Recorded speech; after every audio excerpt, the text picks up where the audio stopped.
Sebelum saya menyampaikan renungan saya mau menyampaikan kalimat pantun dulu ya.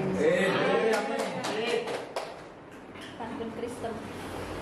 Jalan-jalan ke rumah Pak Kadus, sehingga sebentar membeli mie rebus. Di dalam nama Bapa Putra Roh Kudus, semoga kita diberkati Kristus. Shalom. Jadi intinya apa, Rio?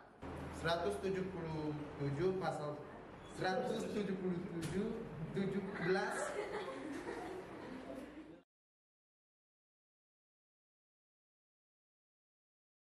Kelas semester 1 Teologi.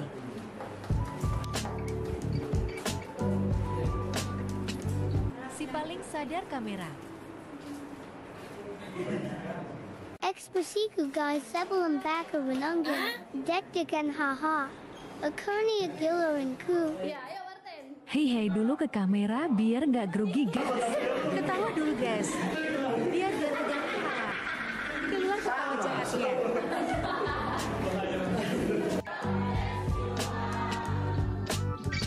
Thank you for watching. Tuhan Yesus memberkati. Baiklah, shalom. Nats yang sudah saya perenungi selama 1 minggu yang telah berlalu ini terdapat di dalam Yeremia pasal 18 ayat 1 hingga ayatnya yang ke-6. Sekali lagi Yeremia pasal 18 ayat 1 hingga ayat yang ke-6 di bawah judul perikop pelajaran dari pekerjaan tukang periuk. Firman yang datang dari Tuhan kepada Yeremia bunyinya, pergilah dengan segera ke rumah tukang periuk. Di sana aku akan mendengarkan perkataan-perkataanku kepadamu. Lalu pergilah aku ke rumah tukang periuk dan kebetulan dia sedang bekerja dengan melarikan. Apabila bejana yang sedang dibuatnya dari tanah liat di tangannya itu rusak, maka tukang periuk itu mengerjakannya kembali menjadi bejana lain menurut apa yang baik bagi pemandangannya. Kemudian datanglah firman Tuhan kepadaku bunyinya, masakan aku tidak dapat bertindak kepada kamu seperti tukang periuk ini, hai kaum Israel? Demikianlah firman Tuhan. Sungguh seperti tanah liat di tangan tukang periuk, demikianlah kamu di tanganku, hai kaum Israel. Dari nas ini yang saya pelajari bahwa tukang periuk ini diumpamakan sebagai Tuhan yang sedang membentuk orang percaya, khususnya waktu itu di zaman itu orang Israel. Dan bejana ini yang dimaksudkan itu adalah orang-orang Israel pada waktu itu. Dan yang saya dapatkan dari ayat ini bahwa Tuhan sedang membentuk hidup kita menjadi suatu bejana yang indah. Dalam proses pembentukan itu memang tidak mudah untuk kita lalui. Sama seperti bejana itu, mungkin kalau dia bisa berteriak, dia akan berteriak karena kenapa? Ketika bejana yang dibentuk itu, ketika tanah liat yang dibentuk itu menjadi sebuah bejana itu rusak atau mungkin ada salah pembentukan dalam pembuatannya, maka dia akan dibanting kembali, dibanting lagi, kalau salah dibanting lagi. Kalaupun dia bisa berteriak, dia bisa bersuara, dia akan mengatakan ini sakit. Sama seperti kita, kadang kita sebagai manusia mengatakan bahwa Tuhan ini kenapa ya proses pembentukan itu sakit. Tapi satu hal yang harus kita tanamkan dalam diri kita, bahwa semua pembentukan yang kita alami pasti Tuhan punya rencana yang indah. Dan tentunya Tuhan akan membentuk kita menjadi sebuah bejana yang indah. Dan tidak hanya itu, kita pun kemudian akan menjadi berkat. Dan kemudian kita akan menyampaikan bahwa Tuhan itu luar biasa. Sekian dari hidup saya. Baik, shalom semuanya. Baik, pada saat pagi hari ini saya akan membagikan kebenaran firman Tuhan yang terambil dalam 1 Korintus pasal 4 ayat yang ke-7. Firman Tuhan berkata bahwa Allah memanggil kita bukan untuk melakukan apa yang cemar, melainkan apa yang kudus. Nah, yang perlu kita implikasikan di sini itu sebagaimana kita dipanggil Tuhan, ditempatkan Tuhan, kita harus menyesuaikan diri kita. Ya, jadi kita datang di tempat ini bukan untuk melakukan hal-hal yang tidak baik. Jadi kita harus menyesuaikan diri kita. Kita melakukan apa yang kudus di mata Tuhan, apa yang baik di mata Tuhan, dan itulah yang perlu kita lakukan. Jadi dari panggilan ini, Tuhan ini memilih kita supaya kita ini menjadi anak-anak Tuhan dan menjadi pelaku-pelaku dalam menyampaikan kebenaran firman Tuhan kepada orang-orang yang ada di luar sana yang masih belum mengenal Tuhan.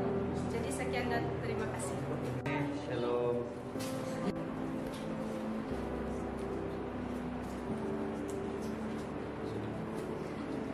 Baik, shalom. Jadi saya akan membagikan satu kebenaran firman Tuhan yang terdapat dalam 1 Tesalonika pasal 5 ayat yang ke-18. Sini firman Tuhan, mengucap syukurlah dalam segala hal, sebab itulah yang dikehendaki Allah di dalam Kristus Yesus bagi kamu. Dalam firman Tuhan ini mengajarkan kita untuk mengucap syukur. Bagaimana cara kita mengucap syukur? Jangan kita mengucap syukur dalam contohnya kita mendapat juara atau mendapat kiriman dari orang tua. Di situ baru di situ kita mengucap syukur. Tetapi firman Tuhan mengatakan bahwa mengucap syukur dalam segala hal. Apapun yang kamu alami, apapun yang kamu rasakan dalam kehidupan kita harus mengucap syukur. Contoh, pada saat ini kita mengucap syukur karena Tuhan sudah memberikan kita hidup. Tuhan sudah memberikan kesehatan bagi kita semua. Tuhan masih memberikan nafas, dan pada saat ini kita boleh berkumpul di tempat ini belajar. Dan Tuhan sudah memberikan itu dalam hidup kita. Mungkin dari saya dalam membagikan sebuah firman Tuhan yang terambil dalam kitab Injil Matius pasal 5 ayat 4. Demikian bunyi firman Tuhan, tetapi aku berkata kepadamu, kasihilah musuhmu dan berdoalah bagi mereka yang menganiaya kamu. Jadi kita sebagai umat Kristen, kita harus mengasihi sesama kita, tidak berarti mengasihi orang yang berbuat baik kepada kita. Jadi kita sebagai orang yang percaya kepada Tuhan dan beriman kepada Tuhan, ketika orang membuat atau melakukan kejahatan kepada kita, seharusnya kita tidak membalas dengan dendam atau membalas dengan kejahatan, tetapi kita harus membalas atau merespon dengan kebaikan, dan kita tidak saling dendam kepada sesama kita yang berbuat kejahatan kepada kita. Dan mengasihi sesama kita tidak berarti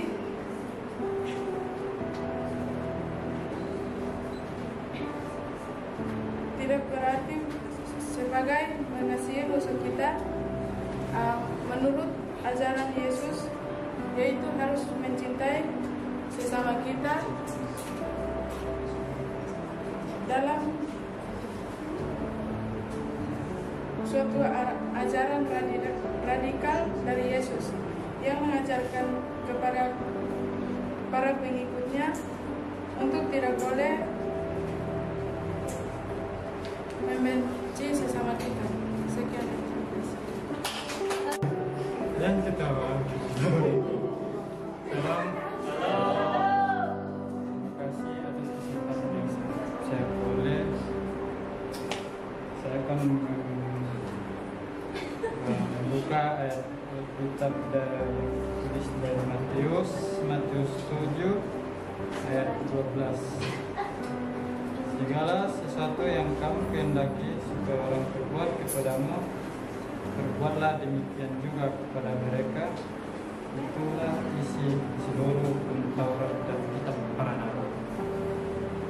Ayat Alkitab ini mengajak kita supaya kita saling menghargai sesama maupun dimanapun kita berada.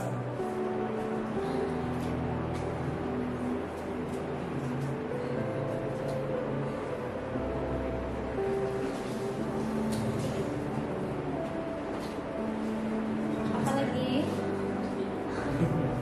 Udah, jadi intinya apa, Rio? Ayat kitab ini mengajarkan kita supaya tidak boleh sombong, saling menasihati, saling menegur. Itulah yang ayat ini ajarkan kepada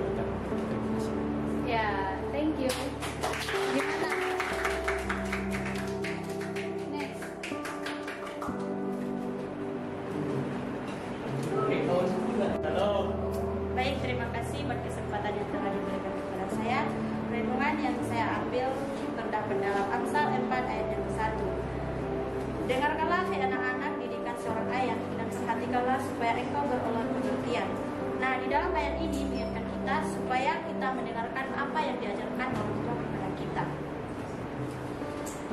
Didikan seorang ayah adalah mewakilkan hal-hal yang baik. Tentunya seorang ayah itu tidak mau anaknya terjerumus ke dalam dosa, khususnya kita yang perempuan. Benar? Benar? Benar. Nah, di dalam ayat ini berbicara tentang mendengarkan nasihat dan ajaran orang tua. Kita sebagai anak-anak perlu memperhatikan dan menghargai ajaran dan nasihat yang diberikan orang tua kepada kita. Demikian dari saya, terima kasih.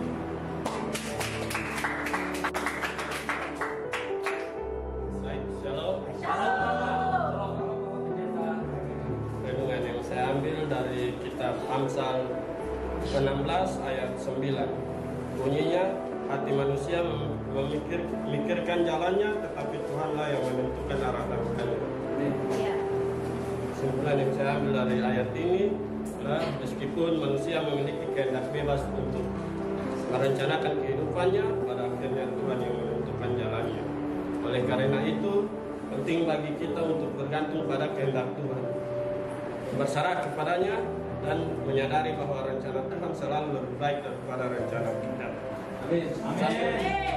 Sambil terus berusaha, kita harus tetap rendah hati dan mempercayakan setiap langkah hidup kita kepada bimbingan Tuhan. Amin.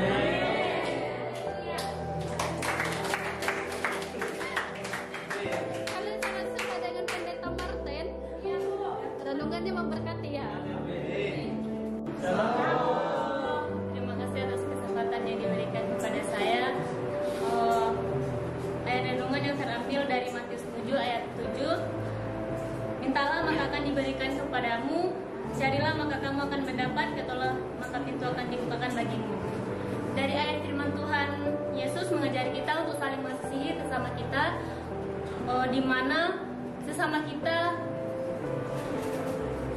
lagi agak gerak ibu. Misalnya sesama kita tidak lagi membutuhkan pakaian, kita juga harus memberikan pakaian sama kita yang sedang membutuhkan pertolongan kita, sebagaimana juga Yesus mengasihi kita.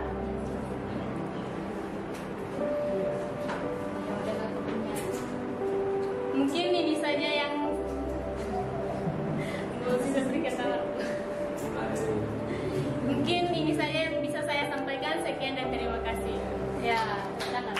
Kata saya, ketika kakimu sudah tak kuat lagi untuk berdiri, berlututlah. Jika tanganmu sudah tak mampu lagi untuk menggenggam, maka lipatlah tanganmu untuk berdoa. Dan ketika kepalamu tidak sanggup lagi untuk ditegakkan, maka menunduklah. Dan ketika hatimu sudah tak ada lagi uang untuk menampung segala pergumulan dan kesedihanmu, maka menangislah. Ketika cobaan hidup tidak bisa lagi dihadapi, berdoalah, mujizat akan terjadi. Tidak ada mustahil bagi Tuhan. Amin.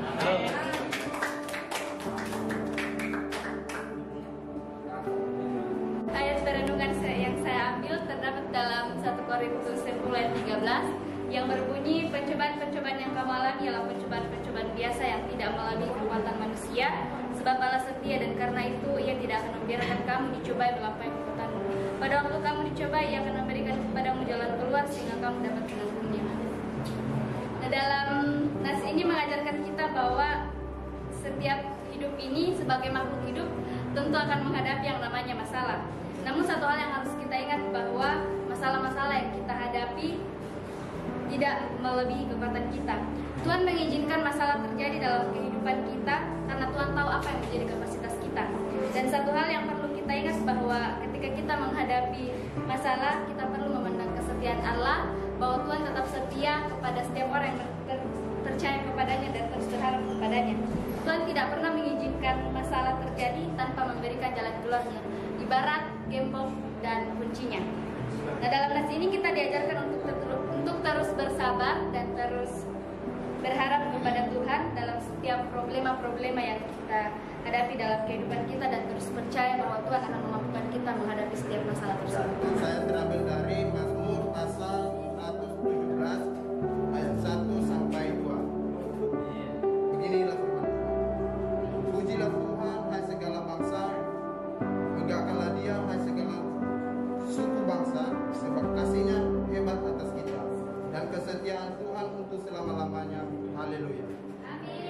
Nah, di mana firman Tuhan ini mengatakan kepada kita, pujilah Tuhan, hai segala bangsa, dan megahkanlah Dia, hai segala bangsa, dan kasihanilah Dia. Di mana di firman Tuhan ini mengatakan bahwa kalau kita sungguh-sungguh mengasihi ini Tuhan, bahwa kasih karunia terhadap kita tidak akan henti-hentinya sampai selama-lamanya. Tuhan selalu mengaruniakan kita di setiap proses yang kita hadapi dan rintangan-rintangan yang kita akan lewati sampai sekarang dan selama-lamanya. Sebagai tanda Alkitab kita untuk setiap hari, saya terambil dari Filipi pasal 1.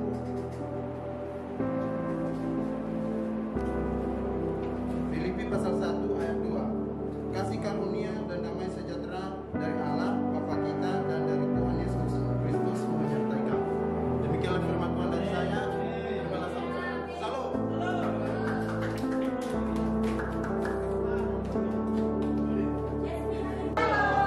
Sebelum saya menyampaikan renungan saya mau menyampaikan kalimat pantun.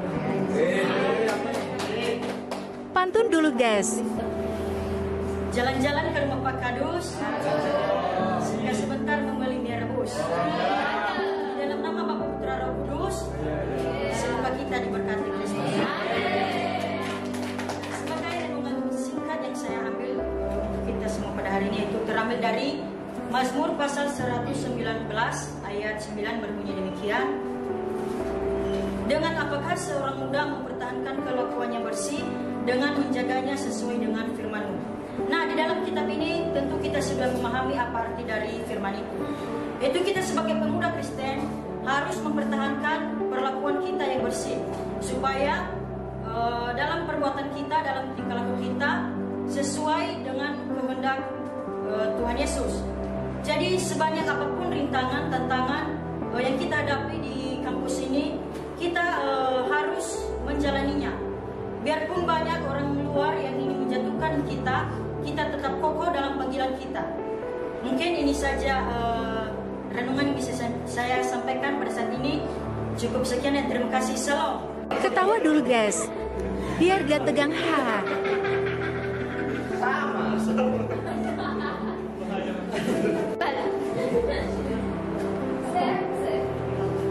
Shalom.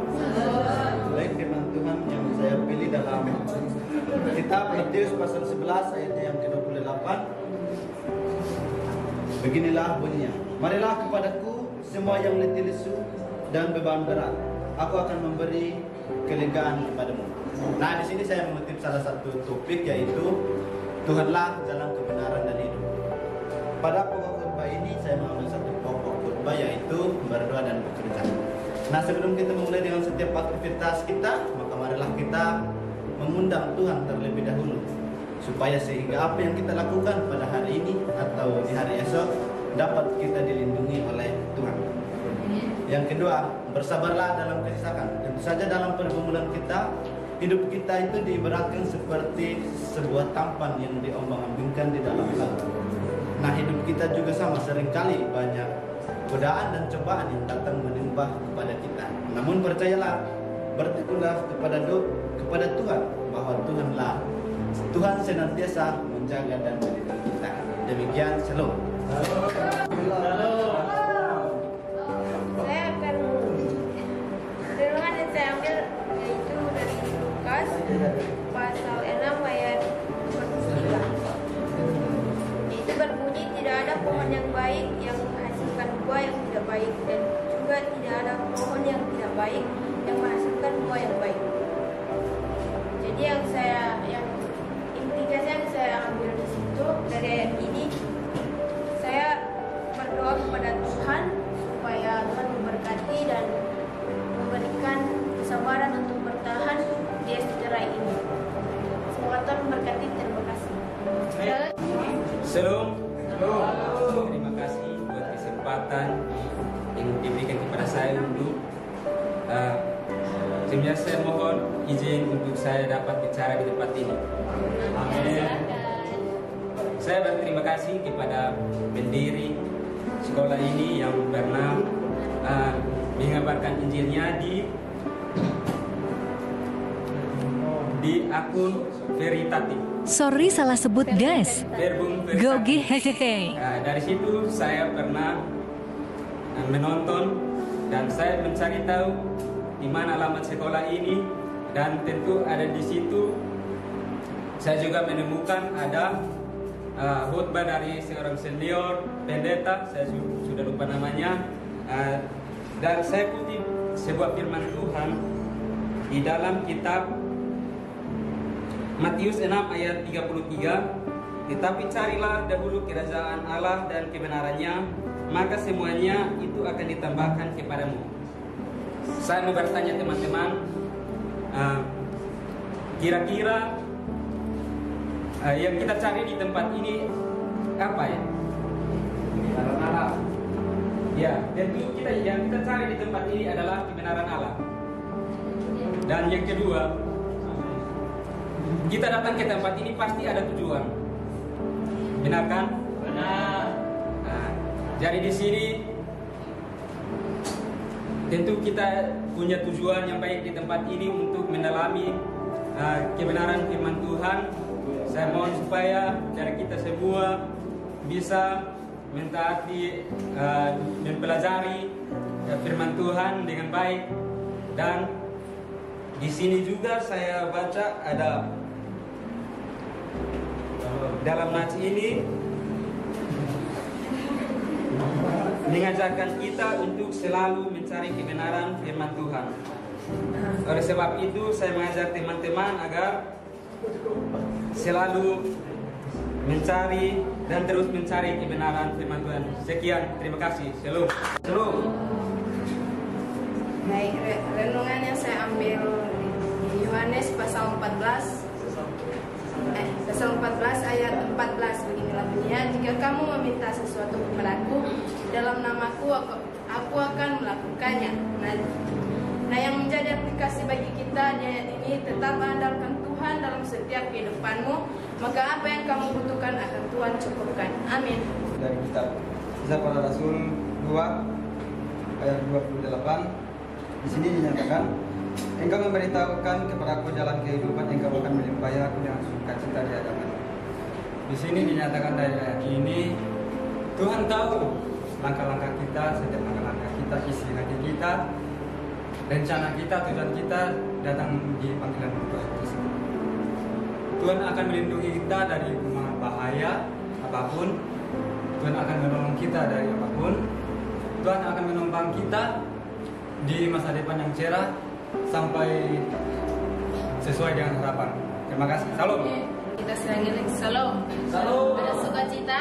Amin. Karena hari ini kita semua bersukacita, maka saya membagikan ayat favorit saya yang terambil dalam Roma 12 ayat 12 yang berbunyi, bersukacitalah dalam pengharapan, sabarlah dalam kesakan, dan bertekunlah dalam doa. Amin. Jadi implikasi dalam ayat ini mengajarkan kita tentang memiliki harapan kita dan tetap optimis menjalani kehidupan kita. Yang kedua, pengharapan akan menjadikan kita hidup damai. Yang menjadi motivasi dalam kehidupan saya yang saya ambil dari seorang tokoh, yaitu Marcus Tullius Cicero, yang mengatakan hidup dan harapan selalu sejalan. Hidup tanpa pengharapan adalah kehidupan yang gelap tiada cahaya. Marilah saya ajak teman-teman semua bersukacita dalam pengharapanmu, dalam studimu yang saat ini kita jalani. Sebab pengharapan yang sejati, percayalah akan setiap penyertaan Tuhan sepanjang hari. God bless you and me, dan don't forget to smile and don't. Amin. Sekali lagi salam. Terima kasih untuk kesempatan saya membawakan sebuah renungan. Renungan yang saya bawakan di sini terambil dalam kitab 1 Yohanes pasal 1 ayat 7 dengan bunyi, tetapi jika kita hidup di dalam terang sama seperti Dia ada di dalam terang, maka kita beroleh persekutuan seorang dengan yang lain, dan Yesus anaknya itu menyucikan kita daripada segala dosa. Implikasi daripada firman Tuhan ini, di mana firman Tuhan ini mengajarkan kepada kita, jika kita hidup di dalam terang sama seperti seperti dia. Dia yang dimaksud di sini adalah Yesus yang adalah terang. Dan di mana kita kalau hidup di dalam terang sama seperti Yesus, maka kita beroleh persekutuan seorang dengan yang lain. Seorang dengan yang lain di sini adalah kita yang ada di dalam satu lingkungan atau satu komunitas seperti kita di asrama sini. Kita akan memiliki persekutuan seorang dengan yang lain jika kita berada di dalam terang. Dan darah Yesus anaknya itu menyucikan kita daripada segala dosa. Berarti kita kalau ada di dalam terang, selalu di dalam terang, maka darah Yesus selalu menyucikan kita daripada dosa. Sekian daripada Tuhan. Salam. Firman Tuhan pada pagi hari ini terambil dari Matius pasal 6 ayat 33 yang berbunyi demikian. Tetapi carilah dahulu kerajaan Allah dan kebenarannya, maka semuanya akan ditambahkan kepadamu. Dari ayat firman Tuhan ini yang dapat kita aplikasikan dalam kehidupan kita sehari-hari, yaitu sebelum melakukan dan melaksanakan segala sesuatu yang menjadi kewajiban kita, terlebih dahulu awali semuanya dengan meminta pimpinan Tuhan dalam doa, maka percayalah apapun yang kita kerjakan semuanya akan berhasil. Pada pagi hari ini Tuhan memberikan satu kesempatan besar bagi kita untuk menghirup dan menikmati udara segar. Maka jangan lupa bilang Tuhan Yesus terlalu sangat baik bagi saudara saya. Salam. Sekali lagi shalom. Renungan yang akan saya bagikan untuk kita semua ambil dari Amsal 1 ayat 8, nasihat dan peringatan. Bunyinya, hai anakku, dengarkanlah didikan ayahmu dan jangan menyanyiakan ajaran ibumu. Dari ayat ini saya mengambil bahwa orang tua kita semua pasti memiliki pengalaman dan wawasan yang berharga untuk kita, dan dengan mendengarkan mereka kita dapat belajar banyak tentang kehidupan. Dalam ayat ini mengajak kita terbuka terhadap nasihat dan bimbingan sehingga kita dapat menjalani hidup dengan bijak dan bertanggung jawab. Sekian dari saya, terima kasih. Ya, orang tua yang saya memilih baik kita semua terambil dalam Efesus pasal 3 ayat 17. Sehingga oleh imanmu Kristus diam di dalam hatimu dan kamu berakar serta berdasar dalam kasih, yang menjadi implikasi untuk kita semua bahwa untuk membangun sebuah kehidupan di dalam cara yang Tuhan kehendaki memerlukan sebuah usaha dan upah. Kita butuh untuk mengubah kebiasaan kita perlu menggali Alkitab firman Tuhan untuk iman kita agar kehidupan kita dapat terjaga dan terus bertumbuh. Sekian dan terima kasih. Shalom. Pada saat ini saya rindu membagikan ayat firman Tuhan yang saya ambil dari Yohanes pasal 13 ayat yang ke-7. Demikian firman Tuhan, jawab Yesus kepadanya, apa yang kau perbuat engkau tidak tahu sekarang, tetapi engkau akan mengertinya kelak. Nah, di ayat ini mengajarkan kita untuk memiliki kepercayaan dan iman kepada Tuhan. Jika kita percaya kepadanya dan rencananya bagi hidup kita, Dia akan memberikan kita semua yang pernah kita impikan dan bahkan lebih. Begitu juga dalam kehidupan saya dan saudara. Dalam panggilan kita di tempat ini, seringkali kita mengeluh dengan proses dan panggilan kita dan pembentukan kita ataupun masalah pribadi yang kita alami. Nah, ini adalah masalah yang seringkali membuat kita putus asa atau membuat kita down. Sebagai pemuda Kristen, kita harus menguatkan iman kita karena kita tidak tahu rancangan Tuhan dalam proses hidup kita, tetapi kita akan mengertinya kelak. Nah, aplikasi dalam kehidupan saya dan saudara adalah nikmatilah setiap proses, apapun endingnya, baik susah, senang, canda tawa kita di tempat ini. Karena setiap persoalan yang kita alami itu semuanya sudah Tuhan rencanakan bagi kita pribadi lepas pribadi, agar kita menjadi pemuda Kristen yang tangguh. Demikian firman Tuhan yang dapat kita dengarkan bersama-sama. Tuhan Yesus memberkati. Salam. Salam. Baik, firman Tuhan pada hari ini terambil dalam Mazmur 126 ayat 5-6 yang berbunyi demikian. Orang yang dengan mencucurkan air mata akan menuai dengan bersorak-sorai. Orang yang berjalan maju dengan menangis sambil menabur benih pasti pulang dengan bersorak-sorai sambil menangis. Jadi kita yang saat ini sedang berjuang, tetaplah berjuang, dan meski kehidupan kita diawali dengan air mata, tetapi percayalah Tuhan sudah menyiapkan mahkota bagi kita.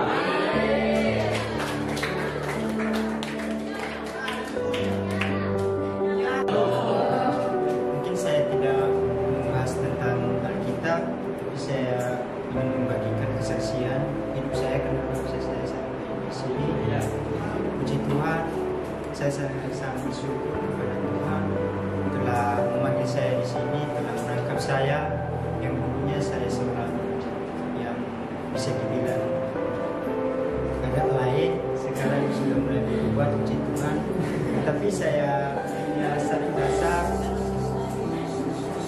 di mana waktu di kampung hidup yang bisa dibilang gak menentu, bisa pulang rumah, bisa tidurnya juga di parit.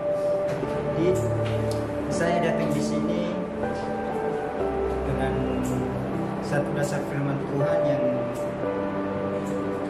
terambil dari Matius pasal 6 ayat 33 yang berbunyi, tetapi carilah dulu kerajaan Allah dan kebenarannya, maka semuanya itu akan ditambahkan kepadamu.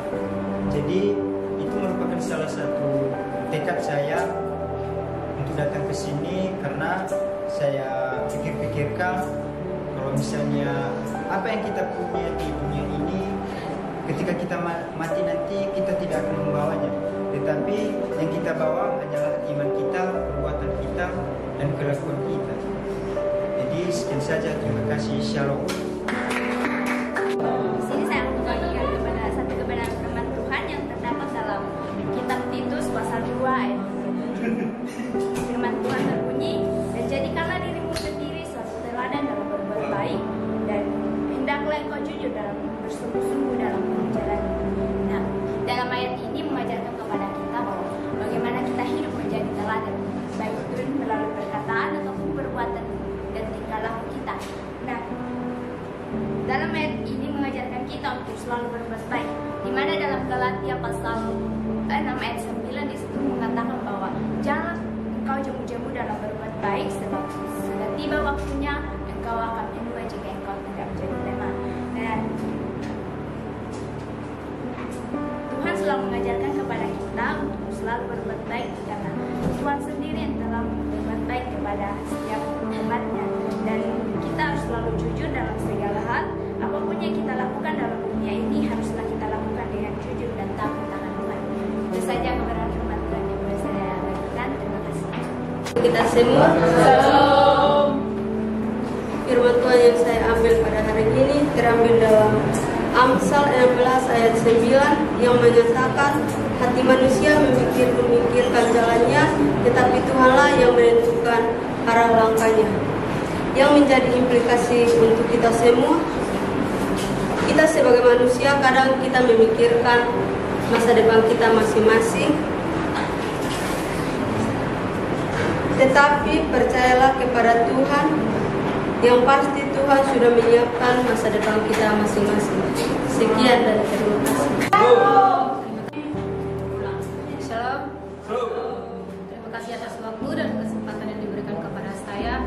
Langsung saja, firman Tuhan yang saya pilih pada saat ini terambil dalam 2 Tawarik pasal 26 ayatnya yang kelima. Dengan perikop Raja Usia. Ayat yang kelima, ia mencari Allah selama hidup Sakaria, yang mengajarnya supaya takut akan Allah, dan selama ia mencari Tuhan, Allah membuat segala usahanya berhasil. Di sini saya mengambil salah satu perikop, yaitu Allah membuat segala usahanya berhasil. Dari ayat firman ini, kita bisa lihat apa saja yang dilakukan oleh Tuhan buat Raja Usia. Dan dari ayat ini juga, Tuhan membuat segala usahanya berhasil. Kita bisa belajar dari Raja Usia, apa yang membuat sehingga Allah membuat segala usahanya berhasil. Dari ayat kelima, kita dapat terapkan dalam kehidupan kita, yaitu kita harus belajar dari Raja Usia yang selama ia mencari Tuhan dalam segala hal, segala usahanya, dia selalu mengutamakan Tuhan.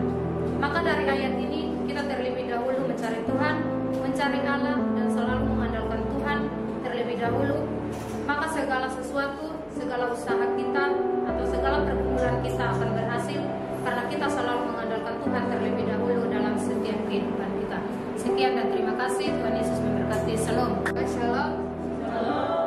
Pasal Tuhan memberikan kepada saya, langsung saja kita buka Roma pasal 8 ayat 27. Beginilah firman Tuhan, tetap dalam semuanya itu kita lebih daripada orang-orang yang mana oleh Dia yang telah mengasihi kita.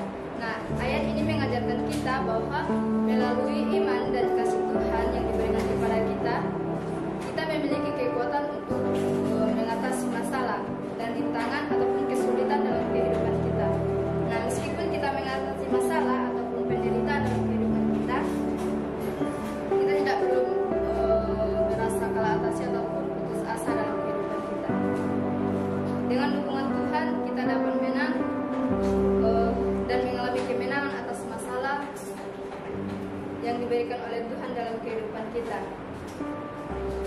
Nah, kita tetap percaya dan bersandar pada kekuatan kita yang diberikan oleh Tuhan dalam menghadapi segala masalah ataupun rintangan yang ada dalam kehidupan kita. Nah, teman-teman, masalah apapun yang kita alami, misalkan contohnya di STTRA ini, masalah apapun itu, kita tetap andalkan Tuhan, jangan cari dukun untuk mengatasi masalahnya, tetapi kita tetap